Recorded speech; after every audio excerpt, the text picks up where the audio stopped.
যাই এই দোকানে ফ্যানটা নিয়ে যাই, এখান থেকে মনে হয় ফ্যানটা ঠিক করতে পারবো। ভাই হঠাৎ করে ফ্যানটার জানি কি হয়ে গেল, দেখেন তো ঠিক করা যাইবো নাকি। ভাই ঠিক করা তো যাইবো, কিন্তু ফ্যানের কয়েল জ্বলে গেছে তো ভাই, এটা ঠিক করতে 2700 টাকা লাগবে। কি কোন ভাই, এইটা ঠিক করতে 2700 টাকা লাগবো? ভাই আমি গরিব মানুষ, দয়া করে একটু কমায় রাখান যায় না? কি আপনি গরিব মানুষ? ঠিক আছে ভাই, আপনি যান গা, বিকেল বেলা আইসেন, যদ্দূর পারি কমায় সময় রাখমনি। ঠিক আছে ভাই। ঠিক আছে ভাই, বিকালে দিলে তাহলে ভালো হবে, রাত্রে বেলা ঘরে ফ্যানটা সেট করতে পারবো। ঠিক আছে ভাই, আমি তাহলে যাই। আচ্ছা ভাই আইসেন। ভাই আপনি জ্বর ফ্যানটা ঠিক করে দিতেছেন, ও কি ফ্যানের টাকা দিতে পারবো? কে ওই ফ্যানের টাকা দিতে পারবো না?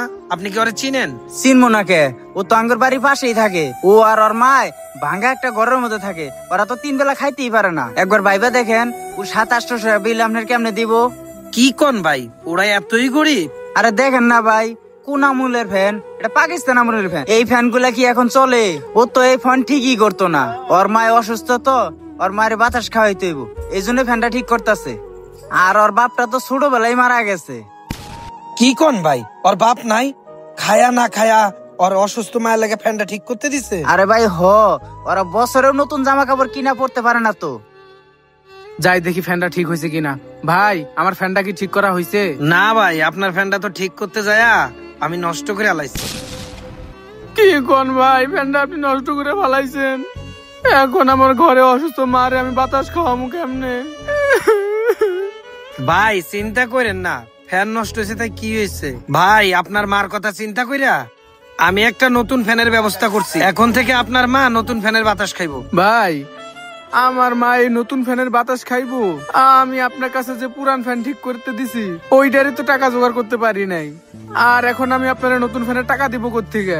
আরে ভাই, আপনার নতুন ফ্যানের টাকা কে দিতে বলছে? আমি যে আপনার পুরান ফ্যানটা নষ্ট করছি না, এটা জরিমানা হিসাবে এটা দিলাম। কি কোন ভাই, সত্যি টাকা লাগবো না?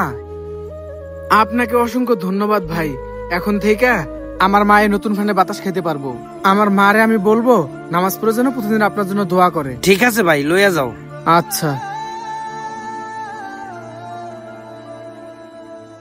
কি ব্যাপার ভাই, ওই ফ্যানটা তো শুধু নষ্টই হয়েছিল, আপনি চাইলে তো আবার ওই ফ্যানটা ঠিক করে দিতে পারতেন।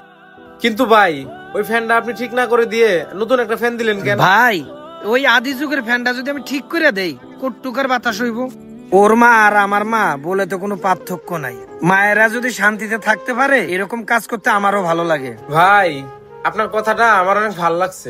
এভাবে সবাই অসহায় মানুষের পাশে দাঁড়ানোর চেষ্টা করুন, আল্লাহ তাআলা একদিন আপনাকেও পুরস্কৃত করবে। আমাদের ভিডিওটা ভালো লাগলে লাইক এন্ড শেয়ার করে পাশে থাকবেন।